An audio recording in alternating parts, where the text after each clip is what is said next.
Director Raj Tarun గారు గారు. Shiva sir అయితే యాక్చువల్లీ రీసెంట్గా మీ మీద వచ్చింది ఏంటంటే టాక్ కంటిన్యూస్గా రాజ్ తరుణ్ నుంచి మూవీస్ వస్తున్నాయి కాబట్టి లావణ్య ఇష్యూ అనేది వచ్చింది అని చెప్పి నన్ను పర్సనల్గా మీరు ఫిల్మ్లో ఉంటారుగా మీకు తెలుస్తుంది కాబట్టి అడుగుతున్నామని చెప్పి నన్ను అడగడం జరిగింది.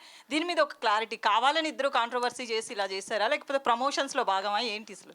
అండి, అలా ప్రమోషన్ ఎవరు చేయరు, కావాలని ఎవరు చేయరు. మీ ప్రశ్న నాకు జీర్ణించుకోవడానికి కొంచెం టైం పడుతుంది అనుకుంటా, బట్ అలాంటిది ఏం లేదండి. అదేం సంబంధం లేదు. హలో శివసాయి గారు, హాయ్ అండి. I'm Babitha from big TV. Hello sir. Sir, ఇంతకుముందు ప్రమోషన్స్ గురించి టాపిక్ వచ్చింది కాబట్టి అడుగుతున్నాను. లాస్ట్ టైం ఒక అమ్మాయితో ప్రమోషన్స్ చేయించారు. సో ఈజ్ దట్ అంటే ఇప్పుడున్న సిచ్యువేషన్స్లో రాజ్ తరుణ్ గారు ఉన్న సిచ్యువేషన్స్లో అట్లాంటి ప్రమోషన్ ఈజ్ దట్ నెసెసరీ అనిపించిందా? Is Raj Tarun is aware of that? No అండి, తనకు తెలియదు, తనకు తెలియకుండానే చేసిందండి. మేము అంటే promotions to be frank, okay cinema need to talk అని అంటాం కదా, అక్కడ పెట్టిన ప్రతి లైన్ సినిమా గురించి చెప్పిందేనండి, కాకపోతే సింక్ అయింది అంతే. అంటే అదే ఇప్పుడున్న సిచ్యువేషన్స్లో రాజ్ తరుణ్ గారు ఇలాంటివి ఫేస్ చేస్తున్న టైంలో అంటే అంత డేర్ ఎందుకు తీసుకోవాలి అనిపించింది అనేది I just wanted to know. సినిమా చేయడమే డేర్ కదండి, ప్రమోషన్ గురించి అదే అడుగుతున్నాను. That's part of movie. సినిమా చేయడమే అంత పెద్ద డేరింగ్, సినిమా చేస్తున్నాం అనేది dare step, promotion is a part of సినిమా కదా. So I don't feel like that's a daring moment, one of the strategy అంతే అండి. ఓకే, రాజ్ తరుణ్ గారు మీరు ఆ ప్రమోషన్ వీడియో చూసారా? నేను చూడలేదు. లేదు. ఓకే, నాకు చెప్పారు, వచ్చిందని చెప్పారు, నేను చూడలేదు. నేను షూట్. ఆల్ ది బెస్ట్ అండి. థ్యాంక్ యూ వెరీ మచ్ అండి. డైరెక్టర్ గారు సార్, ఈ కథకి ఇన్స్పిరేషన్ ఏంటి మీకు? ఈ అంటే ఫస్ట్ టైం ఒక హీరో క్యారెక్టర్కి సారీ డ్రాపింగ్ అనేది, సో కథకి ఇన్స్పిరేషన్ ఏంటి? అంటే మారుతి గారు ఎప్పుడు యాడ్ అయ్యారు? ఫస్ట్ కథ పుట్టి నుంచి మారుతి గారు ఉన్నారా లేకపోతే మధ్యలో వచ్చారు? ఆద్యుడు అండి, మారుతి గారు ఓం పెడతాం కదా మనం ఏదైనా ఎగ్జామ్ రాసేటప్పుడు, ఆయన ఆద్యుడు. ఆయన తర్వాత మేము అందరం పుట్టాం. ఆయన తర్వాత కిరణ్ గారు వచ్చారు, కిరణ్ గారి తర్వాత నేను వచ్చాను.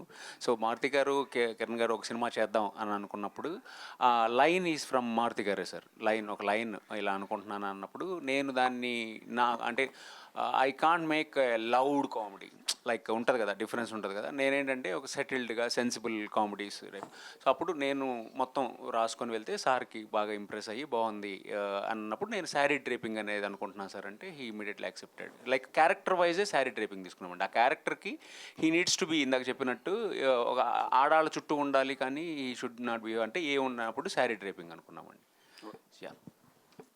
శేఖర్ చంద్ర గారు ఇక్కడ సార్, ఇక్కడ ఈ ఇయర్లో 3 మూవీస్ కంప్లీట్గా మీరు different genres, Ambajipeta marriage band ఒకటి, అవును, నెక్స్ట్ వచ్చి హర్రర్ ఒకటి చేశారు, ఊరు పేరు బైరోకోన అంటే ఒక హర్రర్ థ్రిల్లర్ జోనర్స్, అండ్ ఇది మళ్ళీ ఒక కామెడీ కైండ్ ఆఫ్ దీనికి, ఎందుకంటే మ్యూజిక్ అనేది చాలా ఇంపార్టెన్స్ కీ రోల్ ప్లే చేస్తుంది ఇలాంటి సినిమా. మనం నవ్వుకోవాలంటే వెనకొచ్చే మ్యూజిక్ బాగా ఇంపాక్ట్ క్రియేట్ చేస్తుంది. సో డైరెక్టర్ గారు చెప్పినప్పుడు మీకు ఏంటి అనిపించింది టు మేక్ దిస్ మ్యూజిక్? అదే మీరు అడిగింది కరెక్ట్ అండి. బికాస్ అంబాజీపేట ఒక జానర్ అండి, ఒక సీరియస్ ఎమోషనల్ డ్రైవ్ ఉంటుంది, రూరల్ ఫీల్ ఉంటుంది. అండ్ ఊరి పేరు బైరోకొన చాలా సీరియస్. సో ఈవెన్ నాకు కూడా చేంజ్ ఓవర్స్ కావాలి. ఇప్పుడు ఇది చేసిన తర్వాత నదర్ లవ్ స్టోరీ కానీ అట్లా. So this has nice romantic love story ఉంది, దీంట్లో ఎమోషన్స్ ఉన్నాయి and mainly comedy. So comedy నాకు కూడా చాలా రోజులు అయిపోయింది మంచి కామెడీకి మ్యూజిక్ చేసి బ్యాక్గ్రౌండ్ స్కోర్ కానీ. సో ఆ ఫన్ నిజంగా ఎంజాయ్ చేస్తామని ఒక సీన్కి బ్యాక్గ్రౌండ్లో వాయిస్తో ఫన్ చేయొచ్చు అండ్ ఇన్స్ట్రుమెంట్స్తో కానీ. సో అది ఓవరాల్గా మూవీ చూసేటప్పుడే ఆ హై వచ్చింది, అంటే బాగా ఎంజాయ్ చేస్తూ వర్క్ చేయడానికి స్కోప్ వచ్చింది. అండ్ సాంగ్స్ కూడా సో రియల్లీ ఐ ఎంజాయ్డ్ అండి, ప్రతి ఒక్కటి చెక్కి. And so I feel that నేను ఎంజాయ్ చేస్తే ఆడియన్స్ కూడా అంత ఎంజాయ్ చేస్తారు, each and every lyrics and movie కానీ అంతా కూడా. ఓకే, రాజ్ తరుణ్ గారు, మీరు సినిమాను థియేటర్లోనే చూడండి అన్నారు ఇందాక, కానీ మీరే ఇక్కడ ఓటీటీలో వచ్చేస్తున్నట్టుగా పెట్టేశారు కదా, ఏంటి? లేదండి, లేదా? అదే అంటే ప్రతి సినిమా ఏదో ఒక టైంలో ఓటీటీలో అలాంటప్పుడు ఎలాగో వచ్చేస్తుంది. నేను చెప్తాను. సో ఇప్పుడు ఇంట్లోనే ఒకళ్ళు ఇద్దరు కలిసి చూడడం వేరు, థియేటర్లోని ఒక 200-300 మందితో కలిసి మొత్తం పెద్ద స్క్రీన్ మీద ఆ సౌండ్తో లైట్లన్నీ ఆపేస్తే నాకు ఇప్పటికే అండి, నేను చాలాసార్లు కొన్ని ఇంటర్వ్యూలో ఇక్కడ చెప్పాను, నాకు ఒక్కడు అన్న సినిమా చూసినప్పుడు it was the first time ఒక్కడనే థియేటర్కి వెళ్ళి చూసిన సినిమా అది. లైట్లన్నీ ఆగిపోయిన తర్వాత నాకు నా చుట్టుపక్కల మనుషులు ఉన్నారు, ఒక ప్రపంచం ఉందన్న విషయం మర్చిపోయానండి. ఐ కంప్లీట్లీ వెంట ఇంటు ద ఫిల్మ్. నేను ఆ సినిమాలో బతికేసాను. అప్పటి నుంచి ఐ స్టార్టెడ్ తెగ్గ చూడడం మొదలుపెట్టాను థియేటర్లో సినిమాలు. సో ఒక కలెక్టివ్ వ్యూయింగ్ ఎక్స్పీరియన్స్, ఎస్పెషల్లీ ఒక కామెడీ సినిమాకి కలెక్టివ్ వ్యూయింగ్ ఎక్స్పీరియన్స్ అనేది చాలా ఇంపార్టెంట్ అండి. చాలా ఆ ఎక్స్పీరియన్స్ డిఫరెంట్ ఉంటుంది. ఒక 30 మంది 40 మంది కలిసి చూస్తే ఒక సినిమా వేరు, మనం ఒక్కలే కూర్చొని చూస్తే వేరు. సో ఒక ఎంటర్టైన్మెంట్, మంచి ఎమోషన్, అండ్ థియేటర్లో సినిమా చూస్తే వచ్చే ఎఫెక్ట్ ఇంట్లో చూస్తే ఖచ్చితంగా రాదండి.